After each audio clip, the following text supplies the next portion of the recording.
Well, JD Vance, Vice President of the United States, who I think was created in a laboratory just to deal with idiots in the legacy media. I mean, he is truly amazing at this, like a unique skill. So he was on Face the Nation with Margaret Brennan, and he was talking about unvetted immigrants entering the United States. And here is an exchange that went absolutely viral. Again, one thing that JD does better than pretty much anybody is he refuses to accept the premise of the question being asked by the questioner, which is the key to doing legacy media interviews. Again, I've done it professionally for years. JD is as good as it gets at this. Here he was, Vice President of the United States with Margaret Brennan. When you talked to us in August, you said, I don't think we should abandon anybody who's been properly vetted and helped us. Do you stand by that?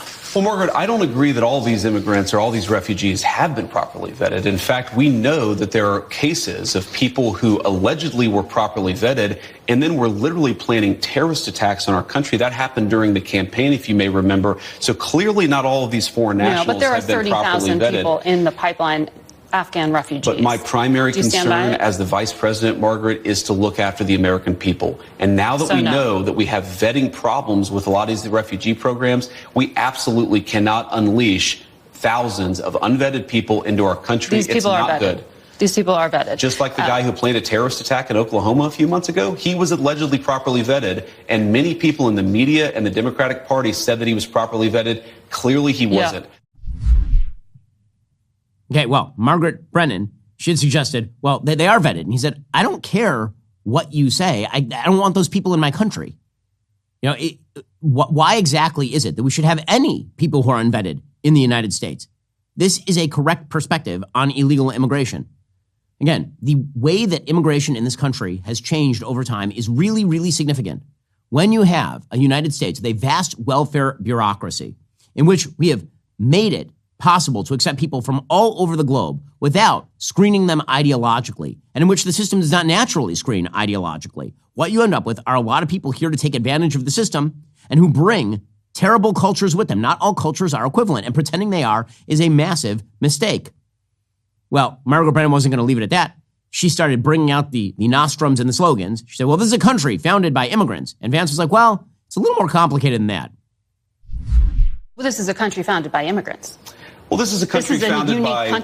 This is a very unique country, and it was founded by some immigrants and some settlers. But just because we were founded by immigrants doesn't mean that 240 years later that we have to have the dumbest immigration policy in the world. Correct. By the way, he's making a really excellent distinction here. Okay, immigrants and settlers are not quite the same thing. So an immigrant is somebody who comes into an established system of law and follows the laws in order to enter that established system of law. A settler is a person who comes to a place where there is no law and then proceeds to settle. So the original Puritans, for example, who arrived in the United States at Plymouth Rock, those people were not, in fact, immigrants. Those people were settlers. People who moved over the Appalachians and then settled were settlers. They were moving into an area where there was no law and they were establishing law. That is not quite the same thing as immigrants. Now, of course, immigrants have had a heavy share of what it means to be American because so many amazing things in the United States have been created by immigrants. But equating all of these particular categories is foolish. And then adding on top of that, illegal immigrants is ridiculous. Okay, illegal immigrants are not even the same as legal immigrants, and not all legal immigrants are created the same in terms of the systems that drew them there in the first place.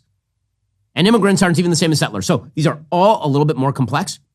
But the point that he's making is, regardless of how you think about that, there is no reason why the United States ought to be an open borders country. It makes no sense at all. Now, good for JD, also going after the Conference of Catholic Bishops. So the Conference of Catholic Bishops came out. The Catholic Church has been notoriously open border for generations at this point. When I went down, I visited the southern border last year. I went down to Arizona and visited the Mexican-Arizona border. There were literal signs that were put up by the Catholic Church directing illegal immigrants where to find resources. So the Catholic Church and many of their subsidized groups down at the southern border have been extraordinarily pro-illegal immigration to the point of borderline violating the law. And JD, who is himself Catholic, says, no, this is not appropriate. Let me ask this question, Margaret. Let's separate the immigration issue. If you had a violent murderer in a school, of course I want law enforcement to go and get that person out. Of course. So what's the point of the question? You changed the regulation this week. That's the point of the question. Exactly. Giving the authority to go into churches and go into schools. We empowered law enforcement to enforce but the that law also everywhere has to protect Americans. Effect, a chilling effect, arguably, to people to not send their kids to school. I desperately hope it has a chilling effect on illegal immigrants coming into our country. You think the U.S. Conference of Catholic Bishops are actively hiding criminals? I think the U.S. Conference of Catholic Bishops has frankly not been a good partner in common sense immigration enforcement that the American people voted for. He's absolutely 100% right about this. Absolutely 100% correct on this particular issue. Let's be clear. The Catholic Church is wonderful on many issues. On this issue, the Catholic Church is a disaster area on the American southern border. Great on pro-life issues, terrific on traditional marriage, awful on borders. And ironically, doesn't apply those same rules to, say, Vatican City. There's more on this in a moment. First, here is something fascinating. Until the 1990s, the U.S. government classified encryption as munitions. They literally categorized it alongside weapons. And you know what?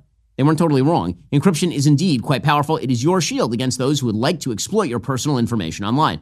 That's why we use ExpressVPN. It's an elegant solution that encrypts your internet connection and routes it through secure servers, keeping your online activity private exactly the way it should be. I've been using ExpressVPN for years now. Honestly, I wouldn't go online without it. Think about it. Without encryption, your digital life is an open book. Your internet service provider can legally sell your browsing history. Data brokers track your every move across websites. Government agencies can peek into your online world, but here is the best part. ExpressVPN makes privacy simple. One tap, and when the app turns green, you're protected. It works across all devices, phones, laptops, tablets. A single subscription covers up to 8 devices. Encryption's a weapon. It's one that you have a legal right to use for your own protection. But it's up to you to exercise that right. If you decide to take action today, you can find out how you can get 4 months for free by scanning the QR code on screen, clicking the link in the description box below, or by heading on over to expressvpn.com/Ben Shapiro Show.